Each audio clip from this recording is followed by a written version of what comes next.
Paraqeet is a player who's gone from basically unknown to the forefront of an entire genre of playing, which has left a lot of people wondering, how did we get here? Why is Paraqeet so incredible, and what is his story? This is the history of Paraqeet.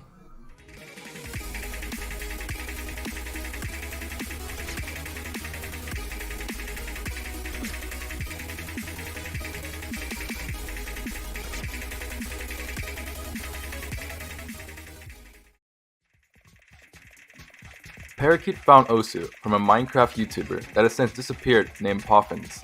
He began playing Osu with any other player, mixing in a balance of playing for passes and for FCs.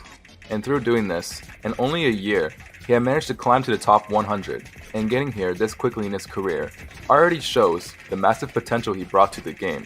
However, what separated Paraqeet from all the other players that played Hidden Double Time was his unique ability to pass high-star maps that are only rivaled by the best in the game, like Vaxei. Paraqeet had one of the fastest improvements that Osu has ever seen, and now that he was a top player, he focused way more on trying to push his mechanics to the absolute limit.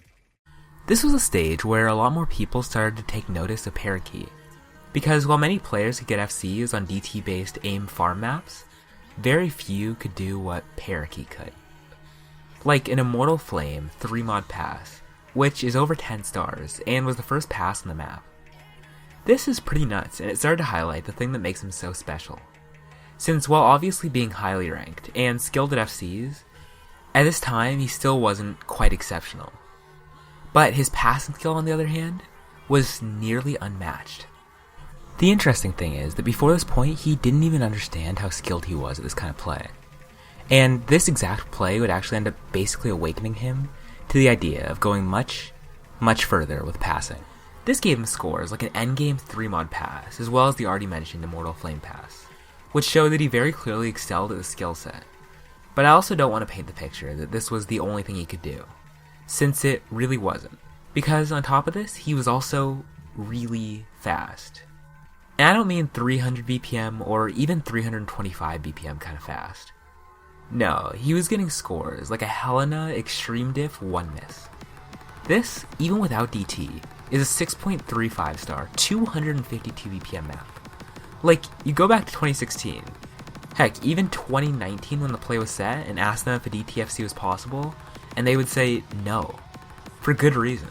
Like, the next best miss count on the map was 8. Although, I am slightly overhyping the score. This is because he did still slide a break 5 times, and he only got 90% accuracy.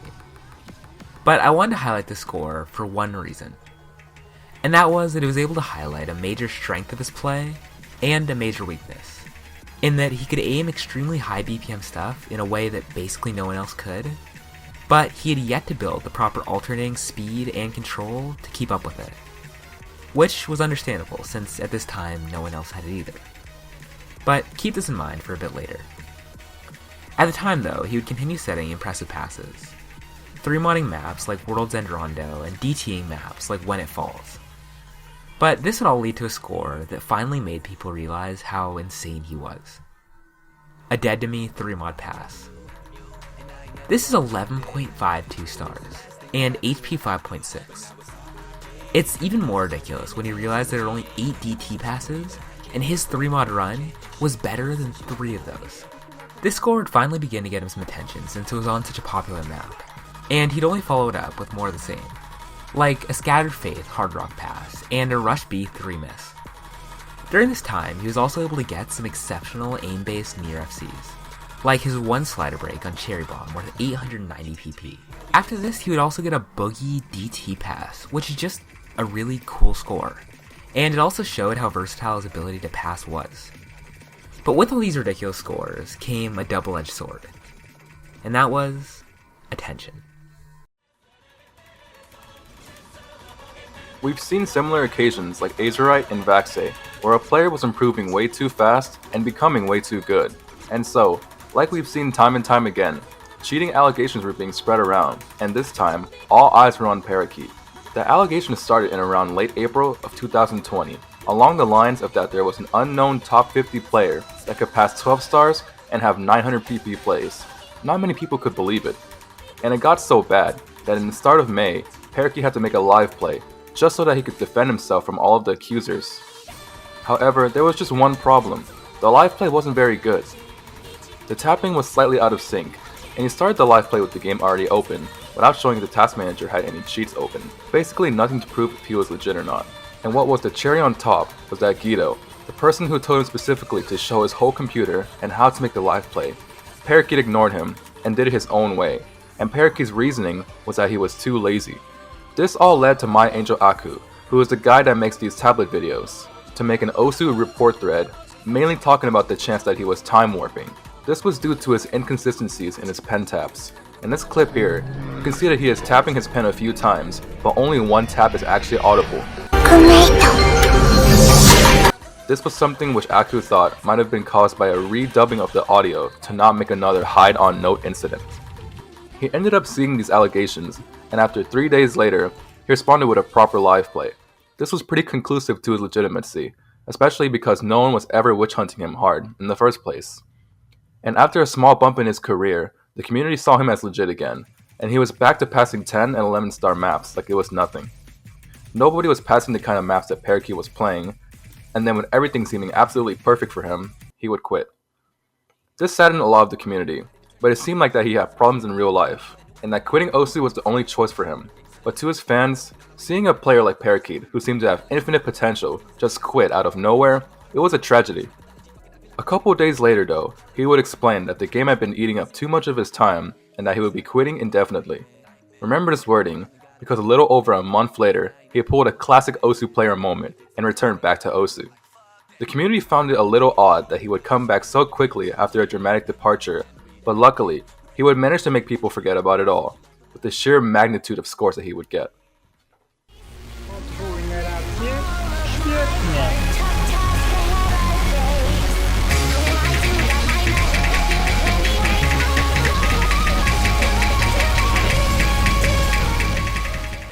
First, he got a Rainbow Dash Likes Girls DT pass. He would then follow this with a pretty impressive FC in the form of this map. But what he followed this with was arguably a side of himself that he hadn't really shown much up to this point. And that was that he was teetering on the edge of becoming a god. Like when he 2-missed Luceroy, which both tied Whitecat's miscount on the map, and also had less misses on the actual diff spike. To put this in perspective, it would have been over 1,100 PP at the FC. And even if he didn't, and instead got a 1 miss on the end, it still would have been over 1,000. He would also get a Flamingo DT 1 miss. That's 330 BPM jumps for 3 minutes, and he also got 98% AC. Probably because at this point, that BPM was getting rather slow for him. And then he just went back to the usual, casually 3-modding 7.5 star maps. This one in particular comes out to be 11 stars. Which does beg the question of how close he was getting to the highest starting pass. And the answer was pretty close. Since at the time there was really only one other person who could compete with the maps he was passing. And that was Murami. He had gotten the record twice in 2020. First with Sidetrack Day DT, and then his pass on Daisuke Evolution with DT. This would make the highest starting pass on a ranked map 11.1 stars. Which certainly seemed doable, since he'd already done Kitsune no Yumieri a few weeks earlier, which was already higher than this, but it just wasn't ranked. Still, he had yet to show that he could do the same on a ranked map. Until, well, he did it. He would pass Reforms Diff on Hey Kids for an 11.2 star pass. This was the highest starting pass at the time, and for good reason. It's 280 BPM, 8-star jumps with DT. Like, sometimes it's fun to look at these plays and think of them as streams, since these jumps are the equivalent of a 213 BPM stream. Like, he's streaming faster than many players can, while reading AR11 and hitting 11-star jumps. And on top of all of this, this was a sight read.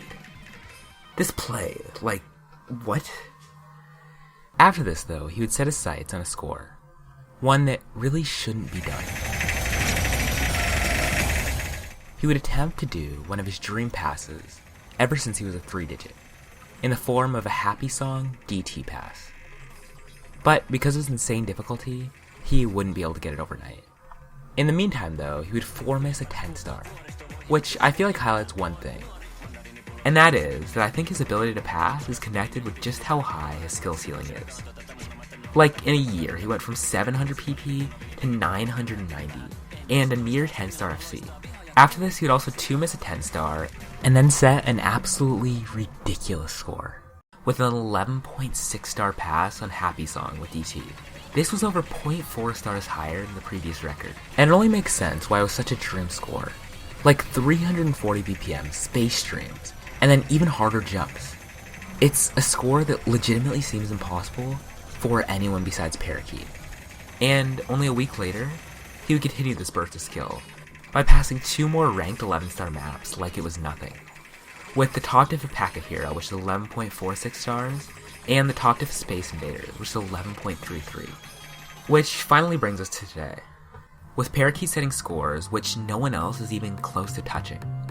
And this is what's so crazy about it, since while still improving exceptionally quickly, he's already unchallenged on what he plays. And with a skill set like he has, his insane improvement, and a strong mindset, who knows how far Paraqeet will go. But wherever that is, I'm sure the journey will be worth it. And I think that's pretty cool.